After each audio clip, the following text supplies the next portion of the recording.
안녕하십니까. SNSI 강사 김동민입니다. 이번 이론 강의는 다이빙 물리학을 진행할 건데요. 사전에 나눠준 PPT 자료 다들 한 번씩 보셨습니까? 네. 네. 그러면 다 보셨다고 하니까 바로 교육에 들어가겠습니다. 다이빙 물리학의 이제 소개는 보시는 것 같이 호흡, 수납 및 가스 교환, 그다음에 지식 상황에서 응급처치, 산소 관리, 신체 컨디션과 다이빙, 수중 환경에서 적응, 그다음에 절대압, 압력 평형, 감압의 평형, 과열 및 추위, 수중 시야 소리, 그다음 마지막으로 부력과 부력 조절법을 저희 중제목으로 해서 배우게 되실 겁니다. 호흡, 기체 교환. 저희가 이제 일상 속에서 호흡을 하게 되면 여기에 나오지는 않았지만 21%의 산소와 79%의 질소가 이제 제 신체 내부에 들어오게 되는데, 이제 산소가 이제 들어가서 저희 이제 기도로 들어오게 되고, 이제 기도에 들어온 건 기관지를 통해 폐포에 저장됐다가 이제 저희 이제 그 산소가 혈액 속에 녹아서 저희 심장, 혈액, 피부 조직 다 사용되고, 이제 다시 그 사용된 산소와 이산화탄소가 다시 용으로 기도로 배출되는 지금 사진이 되겠습니다. 자, 여기서 저희가 이제 숨을 들어 마실 때 횡격막이 수축에 내려가면서 흡입이 되고, 내뱉을 때 횡격막이 올라가면서 체내에 있는 이산화탄소가 나가게 됩니다.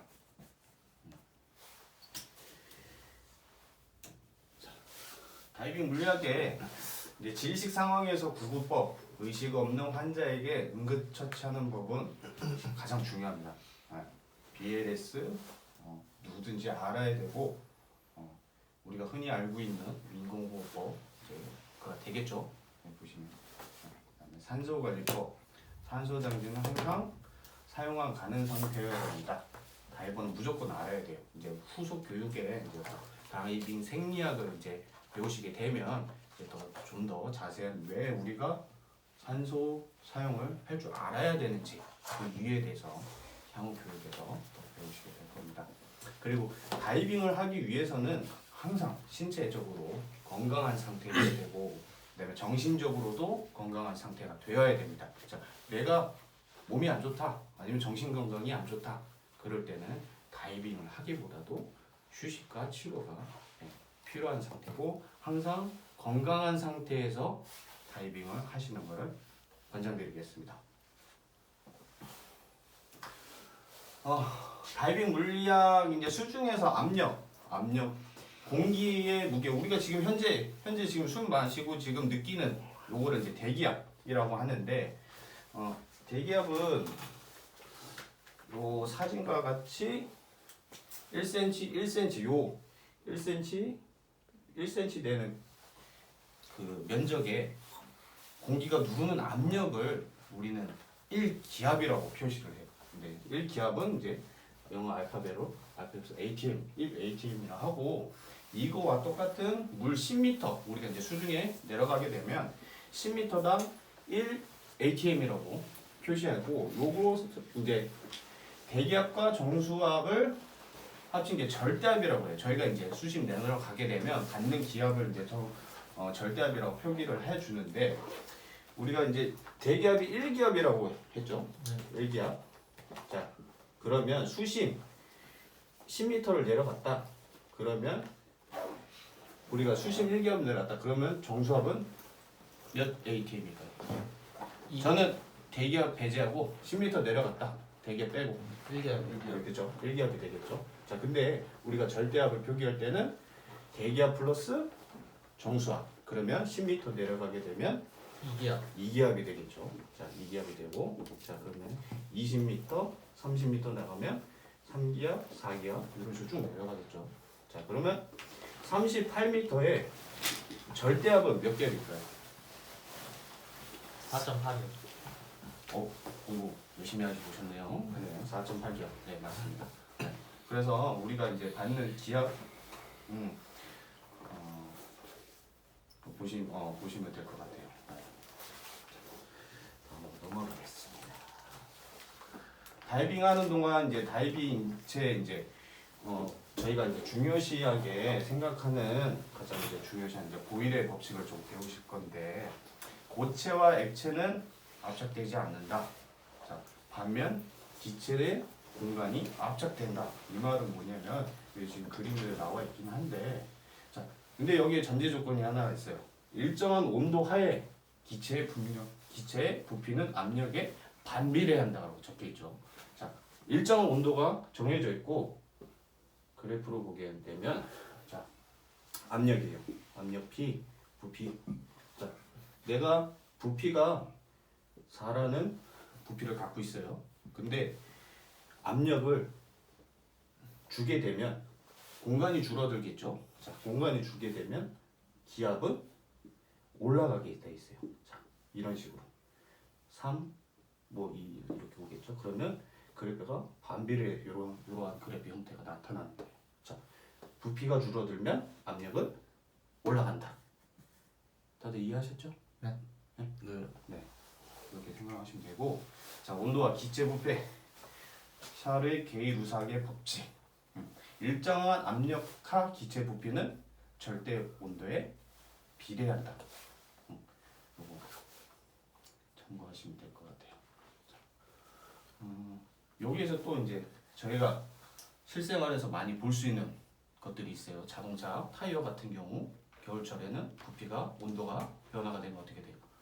줄어들어서 바람이 빠지듯이 여름에는 팽창되듯이 그렇게 생각하시면 될 것 같아요. 쉽게 설명드리면.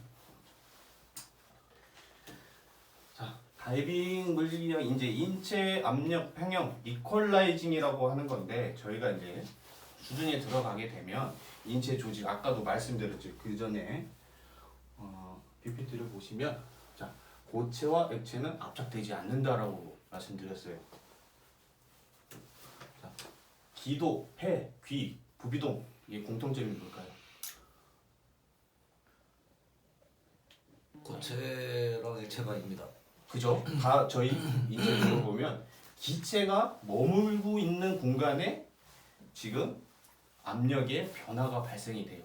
우리가 이제 수심을 타게 되면 그 중에 이제 기도, 폐, 귀, 부비동이 있는데 이퀄라이징이라고 하면 저희가 내려가면서 이제 여기 보시는 파란색 여기 이제 고막인데 절대압이 높아지면 높아질수록 압력이 고막을 이렇게 누르게 돼 있어요. 그러면 이제 고통이 이제 오고 이제 뭐 이제 앞에 부비동 같은 경우는 이제 문제가 생기겠죠.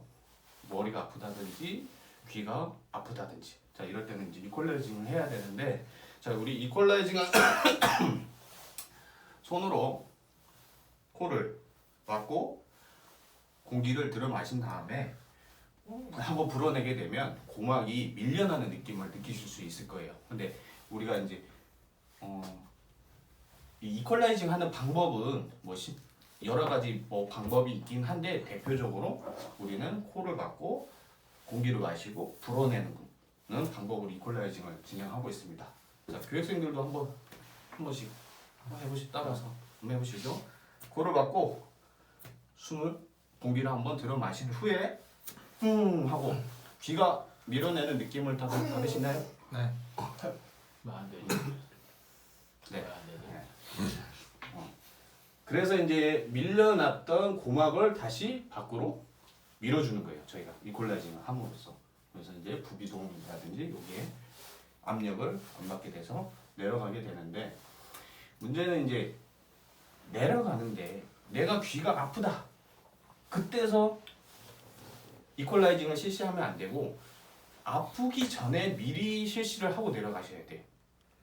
하강 중에 내려가면서 하면은 이미 늦었어요. 늦을 수도 있고 뭐 되면 될 수도 있겠지만 내려가기 전에 고통이 오기 전에 항상 미리 이퀄라이징을 실시하면서 내려가시면 되겠습니다. 자, 장비의 압력 평형 아까도 말했지만 우리가 드라이 슈트라든지 마스크 내부에는 기체가 차일 수 있는 부분이 내려가게 되면 마스크에도 기체가 존재하기 때문에 압력을 받게 되면 압착이 되고 드라이 슈트 같은 경우는 내부에 공기가 있기 때문에 압착이 되는 현상이 발생돼요.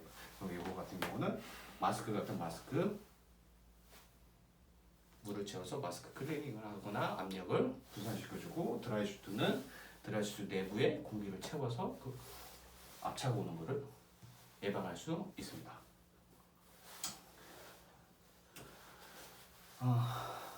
압력 가스, 압력의 감소, 가스의 부피는 팽창, 급상승하는 것을 방지하는 방법, 공기를 배출하게 되는데, 우리가 이제 요 같은 경우는 상승할 때 지금 말씀을 드릴 거예요. 자, 아까도 말씀드렸지만 이 ATM에서는 우리가 압력을 받게 되면 보일의 법칙처럼 부피는 줄어든다고 말씀드렸어요. 자, 10m의 부피에서 우리가 수중 10m에서 수면까지의 그 10m의 공간에서 압력 변화가 가장 커요. 그렇기 때문에 지금 요 그림은 요게 지금 현재 1 ATM 한마디로 수면 상태 10m에서 2 ATM에 했을 때 압력 기체의 상태.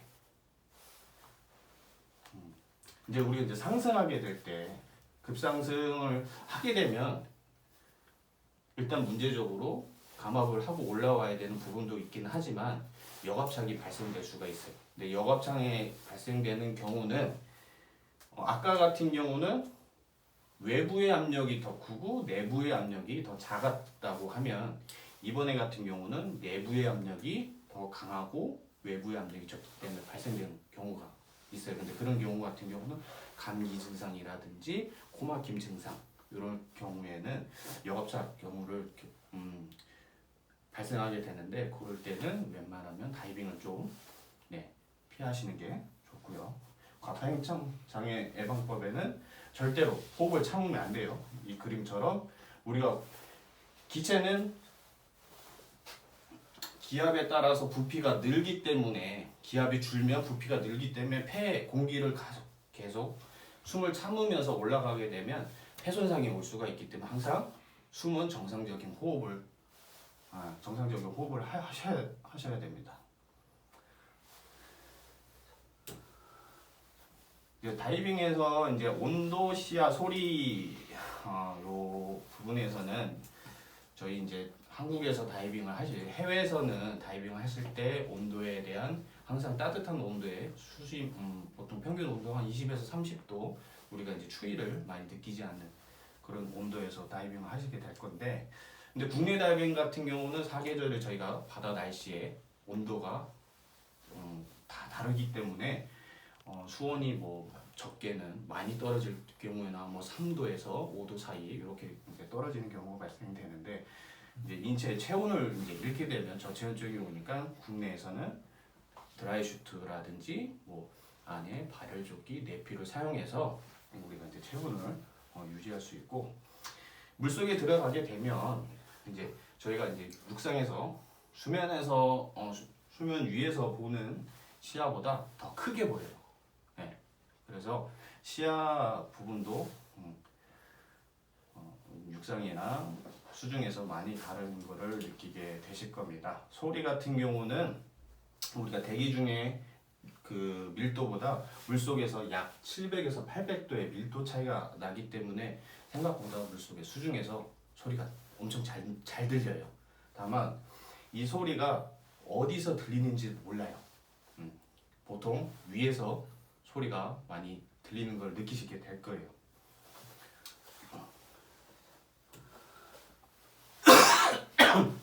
부력 자세에는 저희가 수직 자세, 수평 자세가 있어요.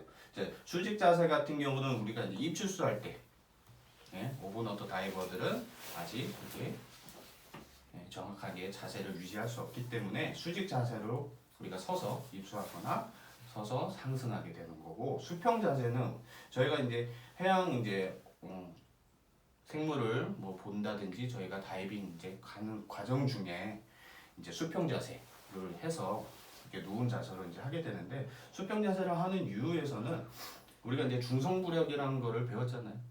중성부력을 배웠기 때문에 중성부력을 잡음으로써 우리가 최소한의 움직임을 할 수 있게 돼요. 그렇게 되면 이제 다이빙을 하면서 체력적으로 또 문제가 없게 되고 수평 자세를 잘 하게 되려면 저희 이제 SNSI에 트림 밸런스라는 교육이 있으니 그것도 한번 적극 한번 추천드립니다. 한번 교육 받아보시는 것도 괜찮습니다.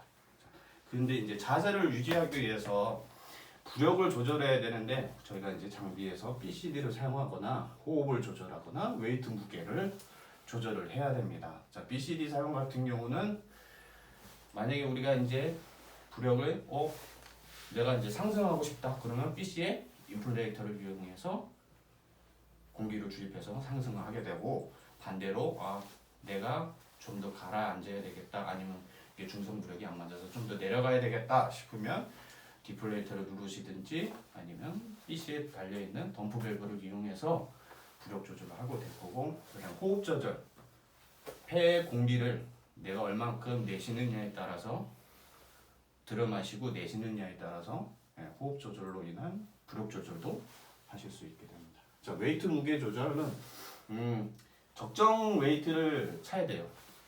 적정 웨이트를 차야 하강할 때나 상승할 때나. 근데 너무 오버웨이트를 차게 되면 하체에 무겁게 하체가 자꾸 떨어지는 경우가 생기고 웨이트를 너무 적게 찼다 그러면 하강할 때 어려움이 있고 상승할 때 급상승을 할 수 있는 위험 요소가 있기 때문에 항상 들어가기 전에 우리가 제한 수역에서 적정 웨이트를 항상 체크를 하시고 자기 웨이트를 항상 알고 계셔야 됩니다. 자, 오늘 이제 다이빙 물리학을 보시는 것 같이 이런 식으로 이제 호흡 미순환 가스부터 시작해서 부력과 부력 조절법을 배우시게 됐는데 이 교육을 통해서 여러분들이 다이빙 물리학을 좀 더 쉽게 다가갈 수 있는 시간이었으면 좋겠습니다. 혹시 질문사항 있으십니까? 이상으로 교육 마치겠습니다.